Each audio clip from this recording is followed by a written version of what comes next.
ಅವರವರ ಕೆಲಸ. ಗಿಟ್ಟು ಗಿಳಿ, ಟಿನ್ನಿ ಕೋಳಿ, ಚೂಚು ಇಲಿ 3 ಜನ ಸ್ನೇಹಿತರು. ಮೂವರು ಒಂದೇ ಮನೆಯಲ್ಲಿ ವಾಸ ಮಾಡ್ತಿದ್ರು. ಗಿಟ್ಟು ಗಿಳಿ ಕಾಡಿನಿಂದ ಹಣ್ಣು, ನದಿಯಿಂದ ನೀರು ತಗೊಂಡ್ಬರ್ತಿತ್ತು. ಟಿನ್ನಿ ಕೋಳಿ ಮನೆ ಕೆಲಸ ಹಾಗೂ ಮನೆ ಅಡಿಗೆ ಮಾಡ್ತಿತ್ತು.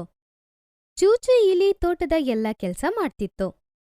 ಮೂವರು ಅವರವರ ಕೆಲ್ಸ ಅವರವರೇ ಮಾಡ್ಕೊಂಡು ತುಂಬಾ ಪ್ರೀತಿಯಿಂದ ಬಾಳ್ತಿದ್ರು. ಅಲ್ಲೇ ಪಕ್ಕದಲ್ಲಿರುವ ಮರದಲ್ಲಿ ಕಾಲು ಕಾಗೆ ಇತ್ತು. ಅದರ ಹತ್ತಿರ ಸ್ನೇಹಿತರು ಇರ್ಲಿಲ್ಲ. ಅದರ ಕೆಲ್ಸ ಯಾವಾಗ್ಲೂ ಅದೇ ಮಾಡ್ಕೊಳ್ಬೇಕಾಗಿತ್ತು. ಅದಕ್ಕೆ ಗಿಳಿ ಹಾಗೂ ಕೋಳಿಯ ಸ್ನೇಹ ಸ್ವಲ್ಪ ಕೂಡ ಹಿಡಿಸ್ಲಿಲ್ಲ.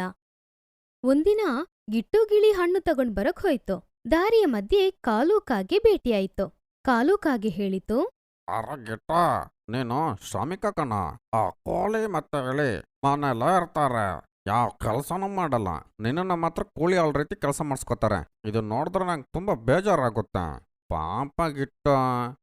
ಹಾಗೆ ಹೇಳಿ ಕಾಲು ಕಾಗೆ ಹಾರಿ ಹೋಯಿತು. ಗಿಟ್ಟು ಯೋಚಿಸಲು ಶುರು ಮಾಡಿದ. ಇವನು ಹೇಳೋದೆಲ್ಲ ಸರಿನೇ ಇದೆ. ನಾ ಏನಕ್ಕೆ ಕೆಲಸ ಮಾಡಬೇಕು? ನಾನೇನು ಕೂಲಿ ಆಳ? ಹಾಗೆ ಯೋಚಿಸಿ ಗಿಟ್ಟು ಮನೆಗೆ ಬಂದ. ಅವನು ಟಿನ್ನಿಯ ಬಳಿ ಹೇಳಿದ, ನಾನಿನ್ ಕೆಲಸ ಮಾಡೋದೇ ಇಲ್ಲ. ನಾನೇನು ಇಲ್ಲಿ ಕೂಲಿ ಆಳ?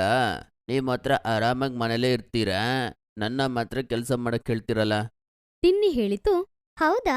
ನೀನು ಹಾಗೆ ಯೋಚಿಸೋದಾದ್ರೆ ನಾಳೆಯಿಂದ ನೀನು ಮನೆಯ ಕೆಲಸ ಮಾಡು, ನಾನು ನೀರ್ ತಗೊಂಬರ್ತೀನಿ. ಮರುದಿನ ಟಿನ್ನಿ ನೀರ್ ತಗೊಂಬರಕ್ ಹೋಯ್ತು. ಚೂಚು ಇಲಿ ತೋಟದಿಂದ ತರಕಾರಿ ತಗೊಂಬರ್ತಿತ್ತು.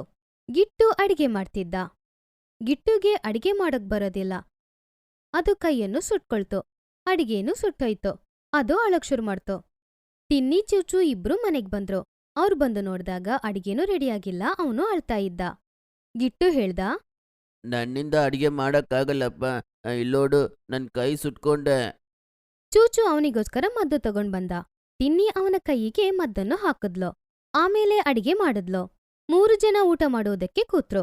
ಆಗ ಟಿನ್ನಿ ಹೇಳಿದ್ಲು, ಮನೆ ಕೆಲಸ ಮಾಡೋದ್ರಲ್ಲಿ ಯಜಮಾನನೂ ಇಲ್ಲ, ಕೆಲಸದಾಳೂ ಇಲ್ಲ. ಯಾವ ಕೆಲ್ಸಾನೂ ಚಿಕ್ಕದೂ ಅಲ್ಲ, ದೊಡ್ಡದೂ ಅಲ್ಲ. ಎಲ್ಲರೂ ಸೇರ್ಕೊಂಡು ಎಲ್ಲ ಕೆಲ್ಸನ ಮಾಡ್ಬೇಕು. ಯಾವ ಕೆಲ್ಸ ನಿನ್ನಿಂದ ಸರಿಯಾಗಿ ಮಾಡಕ್ಕಾಗುತ್ತೋ ಅದೇ ಕೆಲ್ಸ ನೀನು ಮಾಡ್ಬೇಕು.